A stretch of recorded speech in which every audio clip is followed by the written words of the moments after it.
बड़ी अहम खबर है और बहुत अच्छी खबर है, क्योंकि पाक तुर्क 5th generation fighter jet programme में अहम पेशरफ्त हुई है। और ज़रा ये बता रहे हैं कि पाक तुर्क 5th generation TFX fighter jet की आइंदा माह पहली परवाज़ की तैयारियां मुकम्मल हो चुकी हैं और मुदस्सिर शेड्यूल के मुताबिक TFX फाइटर जेट की आइंदा माह पहली परवाज़ भी तय है। बिल्कुल, और पाकिस्तान तुर्की के साथ मिलकर ये 5th generation stealth fighter jet मंसूबे पर काम कर रहा था और अब जो नई चीज़ सामने आ रही है कि आइंदा माह से पहली जो परवाज़ है वो मुमकिन होगी। हमारे साथ इस वक्त इस्लामाबाद स्टूडियो में नुमाइंदा ख़ुसूसी सलमान आवान मौजूद हैं, उनसे बात करते हैं। सलमान, बहुत शुक्रिया आपके वक्त का। ये बड़ा ज़बरदस्त है, पाकिस्तान की फ़ज़ाई क़ुव्वत, ताकत, इस्तेदाद में मज़ीद इजाफा होगा, लेकिन ये कितना बड़ा प्लान है जो ये हो रहा है और क्या इस पर तब्दीली होगी जब ये फाइटर जेट पाकिस्तान के स्क्वाड का हिस्सा होगा, फ्लीट का हिस्सा होगा?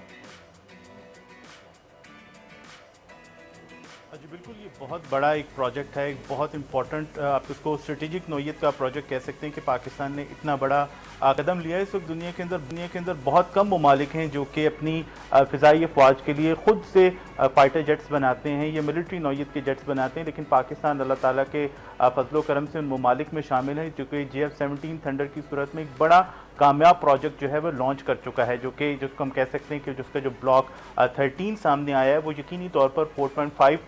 जनरेशन की जो सलाहियतें हैं, कैपेबिलिटीज़ हैं, उनका हामिल है। और उसके साथ ही 5th जनरेशन फाइटर प्रोजेक्ट जो है पाकिस्तान की जानिब से, ख़ास तौर पर पाकिस्तान एयरफोर्स की जानिब से अगर हम उसको क्रेडिट दें तो यकीनी तौर पर एयरफोर्स का एक बहुत बड़ा क्रेडिट है कि एक मुस्तकबिल की पेशबंदी करते हुए, मुस्तकबिल की मनसूबाबंदी करते हुए हमने अभी से ही इस मैदान में कदम जो है वो उठा लिया है। टाइम लाइन की बात करें तो 2030 जो है वो इस हवाले से एक डेट जो है वो, एक टाइम लाइन जो है वो फिक्स की गई है कि 2030 तक पाकिस्तान और तुर्की जो अपना मुश्तरका जॉइंट वेंचर है TFX की सूरत के अंदर, 5th जनरेशन फाइटर जेट की सूरत के अंदर वो तैयार करेंगे। अच्छा, थोड़ा सा मैं चाहूंगी सलमान जरा एलेबोरेट कीजिएगा कि एक तो ये 5th जनरेशन जो हम इसमें टर्म यूज होती देख रहे हैं, क्योंकि ये बड़ा मुझे एडवांस लग रहा है, और सेकेंडली जो स्टेल्थ फाइटर हैं ये किस नौयत के होते हैं और स्टेल्थ का जो टर्म यूज होता है ये किस टेक्निकलिटी की बुनियाद पर या फिर इसमें जो भी फंक्शन होगा जिसकी बुनियाद पर यूज किया गया?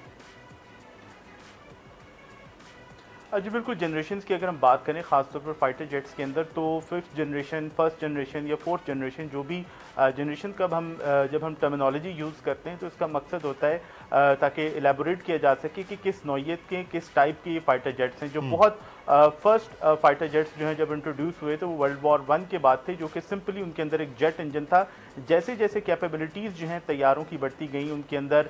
विंग्स जो हैं वो चेंज हुए, उनके अंदर रडार्स जो है वो आए, उनके अंदर वेपन सिस्टम जो है वो चेंज हुआ। तो ये जो जनरेशन जो है वो बुनियादी तौर पर किसी भी फाइटर जेट की जो कैपेबिलिटीज़ हैं उनको जाहिर करती हैं कि वो कितना ज़्यादा एडवांस्ड है। आज जो तैयारे दुनिया के अंदर ज़ेर इस्तेमाल हैं उसके अंदर 5th जनरेशन जो है वो सबसे लेटेस्ट फाइटर जेट्स हैं। और दुनिया के अंदर इस वक्त सिर्फ 2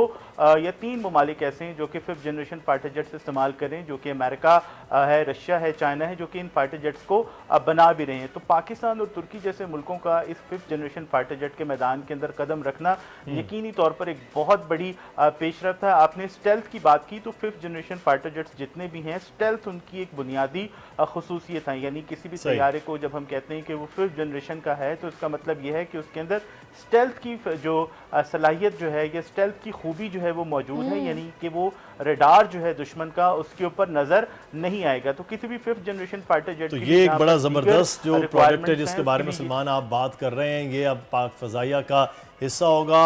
2030 तक ये तमाम तर चीज़ें जो हैं वो हमारे साथ होंगी। बहुत शुक्रिया सलमान। सब्सक्राइब करें और बेल दबाएं ताकि कोई खबर रह न जाए।